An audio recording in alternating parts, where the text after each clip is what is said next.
جی ناظرین، خبر شامل کرتے ہیں فیصل آباد سے۔ ہمارے جیو پاکستان نیوز کے نمائندے رانا محمد آصف جان کی رپورٹ کے مطابق پاکستان سنی تحریک ڈویژنل ذمہ داران کا اجلاس صوبائی صدر حافظ شاہد حسین کی صدارت میں اجلاس منعقد ہوا۔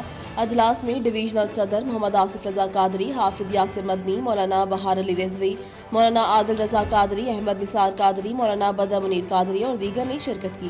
اجلاس سے خطاب کرتے ہوئے صوبائی صدر ڈاکٹر حافظ شاہد حسین نے خطاب کرتے ہوئے کہا کہ ملک کی ترقی اور سلامتی کے لیے کسی قربانی سے دریغ نہیں کریں گے۔ حکومت کا رمضان پیکج مستحقین کی مشکلات میں کمی کرے گا۔ حکومت یوٹیلیٹی سٹور اشیاء ضرورت کی فراہمی یقینی بنائے۔